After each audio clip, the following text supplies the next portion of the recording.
Саламатсыңар балдар. Бүгүнкү сабагыбыздын темасы компьютердин программалык камсыздоосу. Сабактын максаты балдар биринчи бул программалык камсыздоо жөнүндө түшүнүк аласыңар.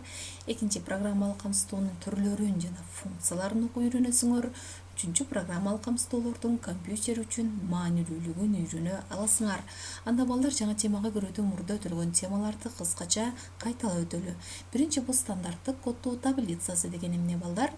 Бул стандарттык коддоо таблицасы бул ошол символдор менен алардын коддорунун дал келүүчүлүгүн көрсөткөн таблица болуп эсептелет.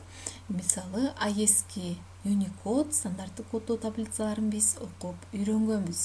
Экинчи текст информация кантип коддолот? Текст информация негизинен бул символдордон турат, балдар.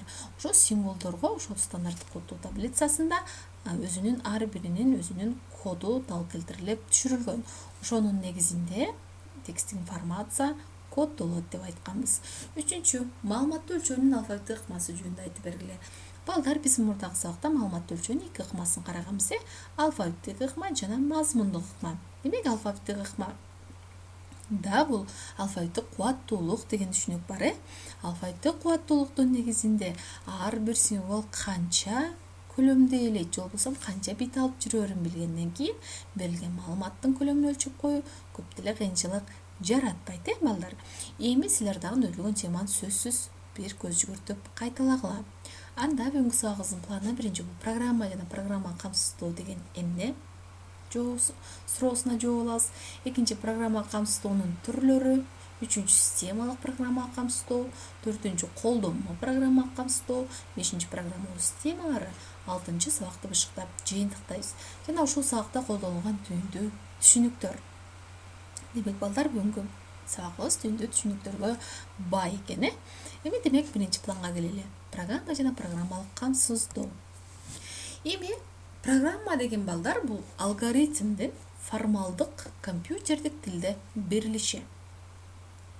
Эми алгоритмди биз төмөнкү класстарда окуп үйрөнгөнбүз, балдар. Алгоритм деген бул кандайдыр бир коюлган маселени чечүүгө арналган иш-аракеттердин, же болбосо кадамдардын ырааттуулугу.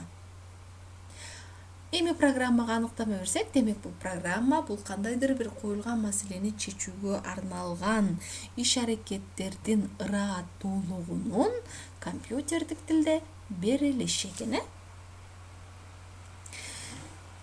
Кийин эми программа камсыздоого келели. Программалык камсыздоо деген балдар бул компьютерде иштөөгө арналган бардык программалардын жыйындысы.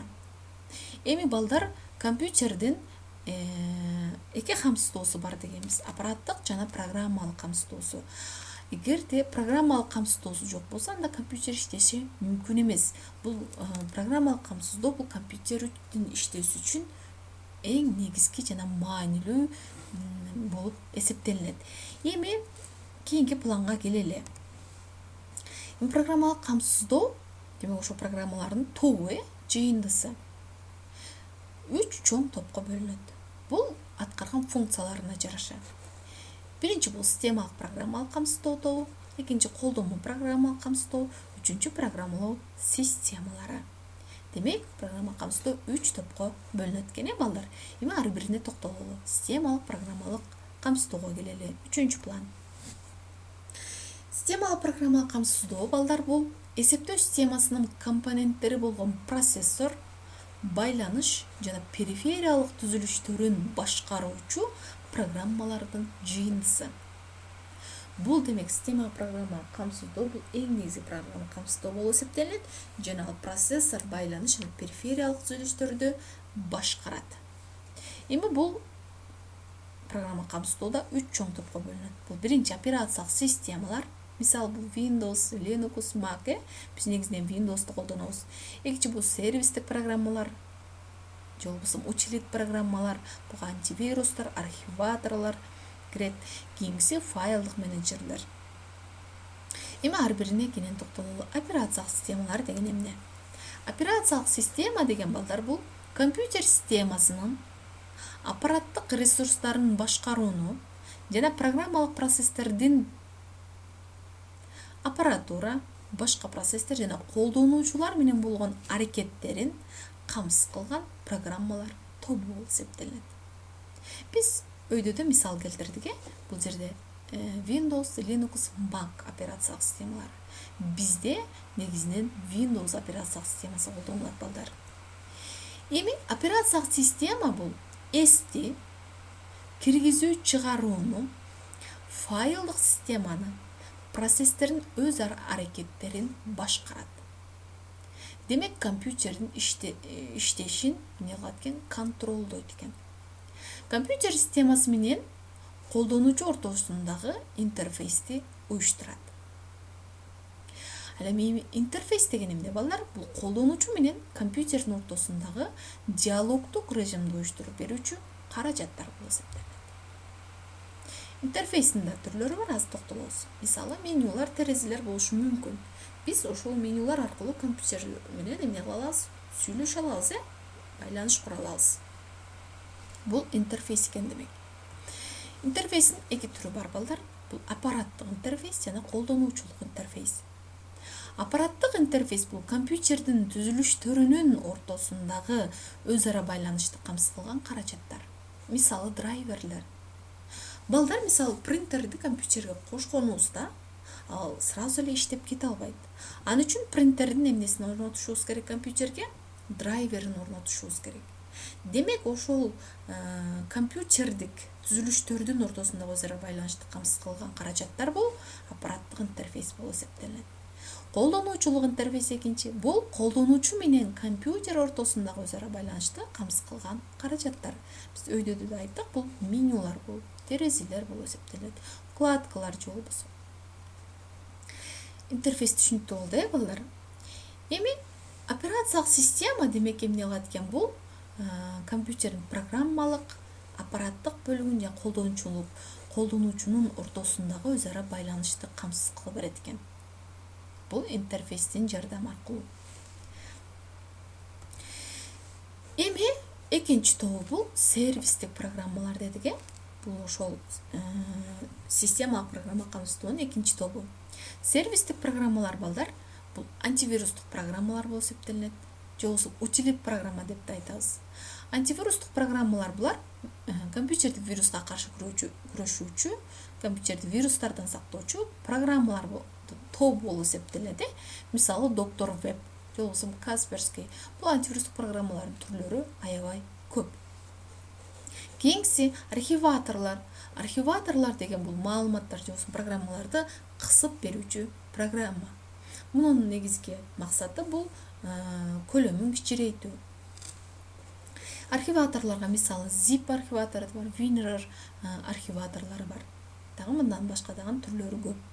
Кийинкиси коммуникациялык программалар. Бул дагы сервистик программалардын бир түрү болуп эсептелет. Мисалы, браузерлер. Браузер деген бул эмне? Бул интернет ресурстарына колдонуучунун интернет ресурстарын колдонуусуна мүмкүндүк берүүчү программа болуп эсептелет. Демек, бул сервистик программалардын түрлөрү болду. Эми 4-планга келели. 4-план колдонмо программалык камсыздоо. Колдонмо программа камсыздоо бул колдонуучунун компьютердеги конкреттүү маселелерди аткаруусун камсыздоочу программалар. Же болбосо жөнөкөй тил менен айтканда, бул даяр программалар, колдонуучу үчүн даяр программалар. Мунун программасын түзүүнүн кереги жок. Бул программисттер тарабынан даярдалган даяр программалардын тобу болуп эсептелет. Эми бул дагы өзүнчө топторго бөлүнөт. Мисалы, жалпы багыттагы тиркемелер. Бул демек жалпы арналыштагы тиркемелер, булар текстик, добуштук, графикалык редакторлор, электрондук таблицалар, калькуляторлор, презентациялар түзүүчү программалар, мисалы PowerPoint, маалымат базаларын башкаруу системалары, мисалы Access бул. Ушул программалардын жана башка андан көп түрлөрү бар. Ушул жалпыга арналган тиркемелер болуп эсептелет. Ал эми атайын багыттагы тиркемелер бул атайын кандайдыр бир кесипке арналган программалардын тобу бул жерде.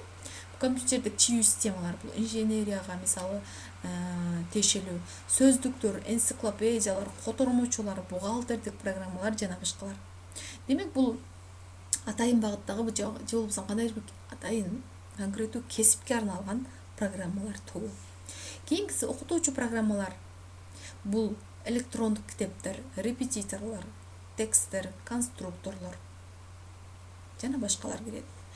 Жана ошондой эле колдонмо программалык камсыздоого бул биз силер жакшы көргөн оюн программалар кирет. Мында логикалык, стратегиялык, имитатор, машыктыргычтар да кирет буга. Оюн программаларыңар бар, бул колдонмо программалык камсыздоого кирет. Эми кийинки планга келели. 5-чи план бул программалоо системалары. Эми программалоо системалары билүүдөн мурда программалоо деген эмне ушуга аныктама берели. Бул программа түзүү процесси болуп эсептелет. Бардык программа камсыздоолорду иштеп чыгуу иш аракети.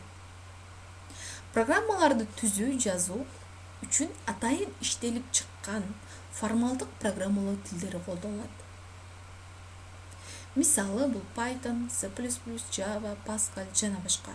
Жана бул жерде мисалы сүрөттө ушунча бул миңдеген программалоо тилдери бар. Демек ошол программалоо тилдеринин жардамы аркылуу программалар иштелип чыгат. Эми программалоо системалары деген эмне экен балдар? Демек программалоо тилдеринде компьютердик программаларды иштеп чыгууга арналган бардык программалык каражаттардын комплекси болуп эсептелет. Бул программалоо системалары. Түшүнүктүү болду, балдар? Эми балдар 6-чы планга келели, бышыктоо. Бышыктоодо балдар демек биз бүгүн эмнелерди үйрөнүп алдык? Программа деген эмне? Аныктама берип алдык. Программа деген демек бул кандайдыр бир маселени чечүүгө арналган иш аракеттердин, кадамдардын ыраттуулугунун компьютердик тилде берилиши экен. Жана программалык камсыздоонун түрлөрүн үйрөнүп алдык. Бул 3 чоң топ түргө бөлүнөт экен. Бул системалык программа камсыздоо, колдонмо программа камсыздоо жана программалоо системалары. Жана ар бирине токтолдук. Системалык программа камсыздоо бул негизги программа камсыздоо болуп эсептелет экен. Бул да өз 3 топко бөлүнөт экен. Операциялык системалар, сервистик программалар, файлдык менеджерлер болуп. Эми бул жерде интерфейс деген түшүнүктү алдык. Интерфейстин түрлөрүн үйрөнүп алдык. Бул аппараттык интерфейс, колдонуучулук интерфейс жана сервистик программалардын түрлөрүн үйрөндүк. Ошондой эле колдонмо программалык камсыздоо деген эмне жана анын түрлөрүн үйрөнүп алдык. Жана программалоо деген эмне жана программалоо системаларына аныктама бердик, балдар. Эми балдар тапшырма. Демек ушул темада берилген маалыматтардын негизин бөлүп конспекттегиле жана бул жерде 3 суроо бар. Ошол суроолорго жооп бергиле. Биринчи бул силер колдонгон колдонмо программаларды, алардын аткарган функцияларын кошуп санап бергиле дейт. Демек силердин компьютериңерде кайсы колдонмо программаларды колдоносуңар же болбосо телефонуңарда? Экинчи, компьютердин иштеши үчүн кайсы система ПКлар сөзсүз керек? Демек компьютердин иштеши үчүн кайсы системалык ПКлар керек? Аларды санап бергиле. Үчүнчү, жаңы принтерди компьютерге кошууда кандай ПКлар колдонулат? Демек, жаңы принтер сатып келдиңер, аны иштетүү үчүн кандай программа камсыздоолор орнотулушу керек компьютерге? Ушул суроолорго жооп бергиле. Анда сабак түшүнүктүү болгон болсо, балдар, кийинки сабакта жолугушканча.